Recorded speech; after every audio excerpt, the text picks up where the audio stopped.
بہنیں بھائیوں کا ذرا سا دکھ برداشت نہیں کر سکتی۔ بہن کی شادی کو 6 سال ہو گئے ہیں، میں کبھی اس کے گھر نہیں گیا۔ عید، شب برات کبھی بھی ابو یا امی جاتے ہیں۔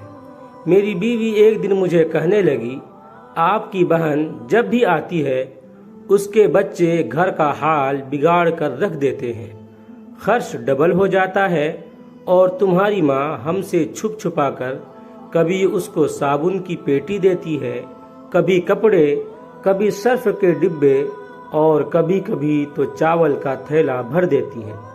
اپنی ماں کو بولو یہ ہمارا گھر ہے، کوئی خیرات سینٹر نہیں۔ مجھے بہت غصہ آیا۔ میں مشکل سے خرچ پورا کر رہا ہوں اور ماں سب کچھ بہن کو دے دیتی ہے۔ بہن ایک دن گھر آئی ہوئی تھی، اس کے بیٹے نے ٹی وی کا ریموٹ توڑ دیا۔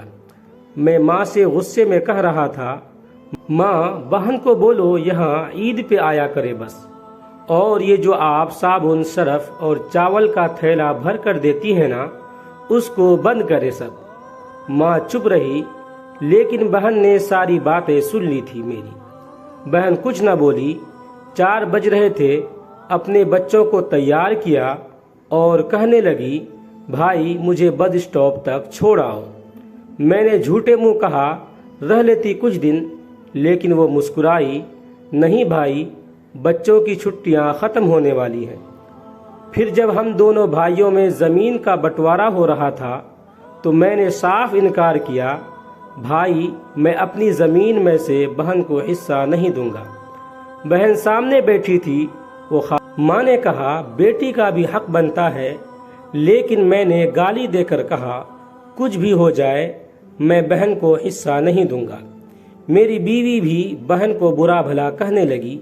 وہ بیچاری خاموش تھی۔ بڑا بھائی علیحدہ ہو گیا۔ کچھ وقت کے بعد میرے بڑے بیٹے کو ٹی بی ہو گئی۔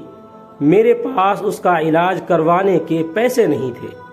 بہت پریشان تھا میں، کافی مقروض بھی ہو گیا تھا۔ بھوک سر پہ تھی، میں بہت پریشان تھا۔ کمرے میں اکیلا بیٹھا تھا، شاید رو رہا تھا حالات پہ۔ اس وقت وہی بہن گھر آ گئی۔ میں غصے سے بولا، اب یہ آ گئی ہے منحوس۔ میں نے بیوی کو کہا کچھ تیار کرو بہن کے لیے۔ بیوی میرے پاس آئی، کوئی ضرورت نہیں گوشت یا بریانی پکانے کی اس کے لیے۔ پھر 1 گھنٹے بعد وہ بہن میرے پاس آئی، بھائی پریشان ہو؟ بہن نے میرے سر پہ ہاتھ پھیرا، بڑی بہن ہوں تمہاری، گود میں کھیلتے رہے ہو، اب دیکھو مجھ سے بھی بڑے لگتے ہو۔ پھر میرے قریب ہوئی، اپنے پرس سے سونے کے کنگن نکالے، میرے ہاتھ میں رکھے، آہستہ سے بولی، پاگل تو ایویں پریشان ہوتا ہے، بچے اسکول تھے، میں نے سوچا دوڑتے دوڑتے بھائی سے ملاؤں، یہ کنگن بیچ کر اپنا خرچہ کرو، بیٹے کا علاج کرواؤ، شکل تو دیکھو ذرا، کیا حالت بنا رکھی ہے تم نے۔ میں خاموش تھا، بہن کی طرف دیکھے جا رہا تھا۔ وہ آہستہ سے بولی، کسی کو نہ بتانا کنگن کے بارے میں، تم کو میری قسم ہے۔ میرے ماتھے پہ بوسہ کیا اور 1000 روپے مجھے دیا جو 150 کے نوٹ تھے، شاید اس کی جمع پونجی تھی۔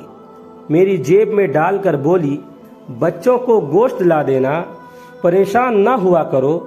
جلدی سے اپنا ہاتھ میرے سر پہ رکھا، دیکھو بال بھی سفید ہو گئے ہیں، اپنا خیال رکھا کرو۔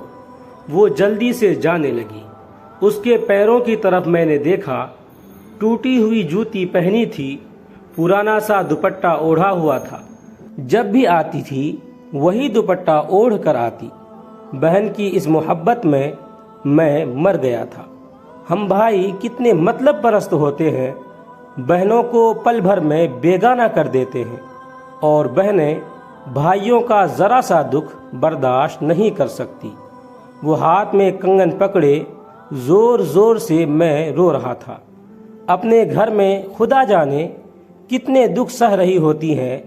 کچھ لمحے بہنوں کے پاس بیٹھ کر حال پوچھ لیا کریں، شاید کہ ان کے چہرے پہ کچھ لمحوں کے لیے ایک سکون آ جائے، کیونکہ بہنیں ماں کا روپ ہوتی ہیں۔ ویڈیو اچھا لگے تو لائک کریں، کمنٹ کریں، شیئر کریں، اور اس طرح کے مزید ویڈیوز کے لیے چینل کو سبسکرائب ضرور کریں۔ آپ تمام ساتھیوں کا بہت بہت شکریہ ہوگا۔